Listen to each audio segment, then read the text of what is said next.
उमेश सुखीपुर बाजार। हाथ जोड़ी रोआतानी दे दी दरसनिया कैसे के पहड़िया चढ़ के आइए माई। हाथ जोड़ी रोआतानी दे दी दरसनिया कैसे के पहड़िया चढ़ के आइए माई।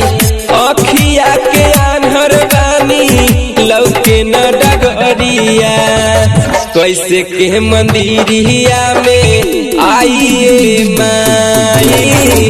अखिया के आन्हर बानी लौके न डगरिया कैसे के मंदिरिया में आइए माई। Music by DJ Umesh Sukhipur Bazar.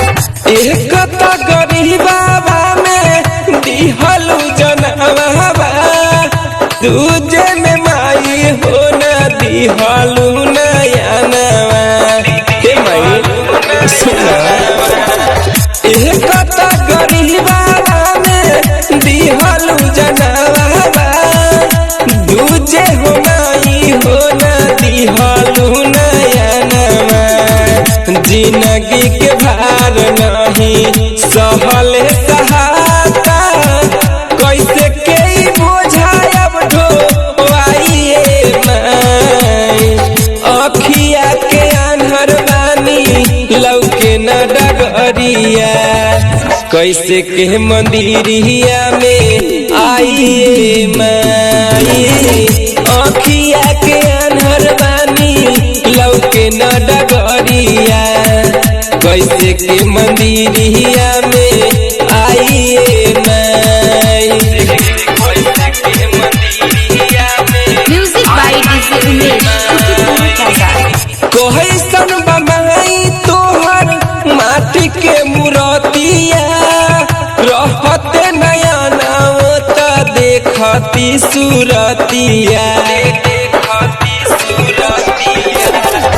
कैसन बमाई तोहर माटी के मूर्तिया रहते नया नाव त देखती सूरतिया।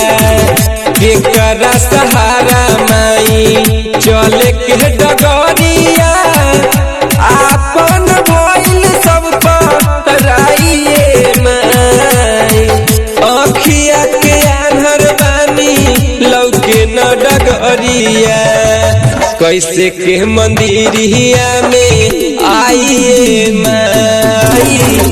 अखिया के आन्हर बानी लौके न डगरिया कैसे के मंदिरिया में आइए माई।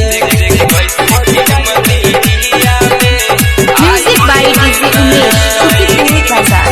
राइटर नीरज निरंजन लिखल भजनिया गावेल सचिन सवरिया के दुआरिया। राइटर नीरज निरंजन लिखल भजनिया गावेल सचिन सवरिया के दुआरिया। तोहर के पासे माई गीतिया हम गावेनी हमारो फकीर बाबर साइए माई। अखिया के आन्हर बानी लौके न डगरिया कैसे के मंदिरिया में आइए माई। अखिया के आन्हर बानी लौके न डगरिया कैसे के मंदिरिया में आइए माई।